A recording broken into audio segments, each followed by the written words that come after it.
Hi, here's a quick video guide on how to convert video so it'll play on your Sony X-Series Walkman. So the first thing you need to do is get the tool called Handbrake. It's an open source tool that works on Mac, Windows, and Linux, so it's a good choice for anyone. And it's very efficient too, and easy to use if you know just a little bit about video encoding. So download the version for your system. I've already downloaded and installed it, so I'm going to run it here. Now, you have a lot of options at the top. We'll not discuss these at the moment because they're not relevant at this time, and they won't be relevant for you either much. Yeah, I have a test video clip here, just the standard Windows 7 one. I'm going to choose a normal profile to begin with. Drag the video over to the window, and I'll recognize it. There. Now, here we have the option, a lot of options here. Most of these will only be relevant for DVDs. Here, you might get an M4V file name. If you do, feel free to rename it an MP4 or anything else. Really, well, MP4 works most of the time, works well. So just rename it MP4 for your own sake. So no worries there. Leave these unchecked. Now to the picture. We disable the anamorphic stretching thing because that'll mess with our width and height ratio.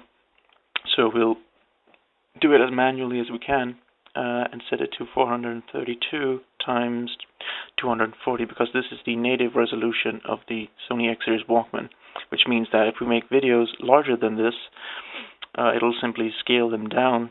If we make videos smaller than this, it'll automatically stretch them to fit the screen. So this is, with this resolution, it'll just work. So always try to use this resolution.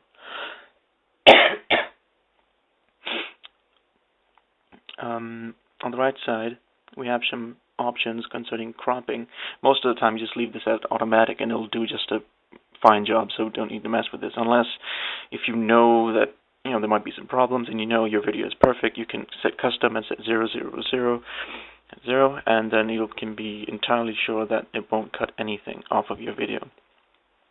Video filters. This is a bit more advanced stuff that might apply to your video, but for most of the time probably won't.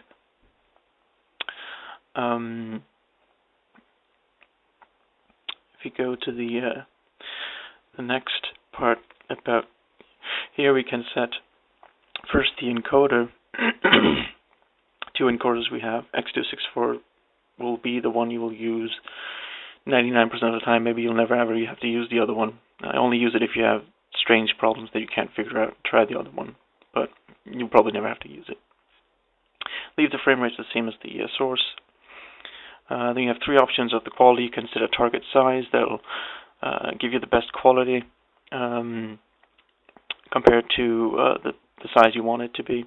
You have average bit rate, where you can set the actual bit rate of the video. This is probably advanced and you'll probably never use it.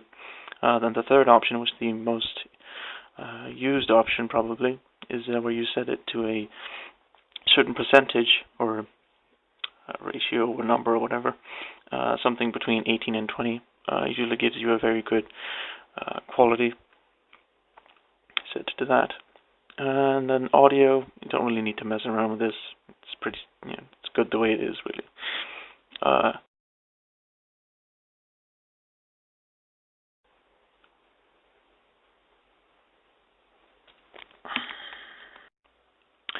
Yeah, I never worked with subtitles, but you could mess around with that if you had any need for it. Otherwise, just let it be. Chapters. If you have uncheck the box there if it's checked for you. And then we come to the real encoding part. Reference frames. You can set this to default 3. Depending on how powerful your computer is, you can move this up and down. It kind of goes for all these things, but B frames, we don't want any B frames. I don't think the X-Series has support for B frames, so we'll disable that. This, you could leave it at default. If you have a faster computer, you could take another one, they're progressively better and more CPU intensive. Same goes for this. I chose 7 here, but you should probably choose 6 because 7 and above have no effect on the X-Series Sony player. That was a mistake. Analysis, you can choose default or all, depending on how powerful the computer is again. You could leave this or mess around with this. Usually that didn't really work for me, that checkbox there. So I just left it. You're not going to notice a difference anyway on the small screen.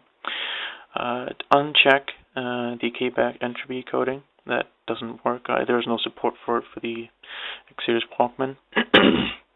You're pretty much set. You could check these two if you want to try that too. It shouldn't really add much to it, so on such a small screen, but it might give you slightly better quality or slightly better compression rate, so you could try if you want to. But that's pretty much it, and then you just click Start, and it'll save it to the path that you put in the file thing. Small clips will only take a second, and there it is. You run it, and there. It's pretty clear that this is pretty much the screen resolution of the X-Series player. And if you run the original clip, you'll see that it's resized it nicely and with retaining good quality. You can, I'm just going to open this so you can see the file size too. So these clips tend to be really small too. So you can have a ton of video on your X-Series player if you have a 60 gigabyte or a 16 gigabyte or a 32 gigabyte one. Oh yeah, one last thing. You can add the preset you just made, and then you won't have to send it every time. So save it under Sony X-Series as I'm doing here, and you can store the cropping values too. It shouldn't really mean much, but just do it anyway, just so it doesn't mess up. And now, every time you want to code some video for it, you just click on that, you drag the video over and click Start, and it should work. That concludes the video. I hope you enjoyed it, and any questions you can put them down below.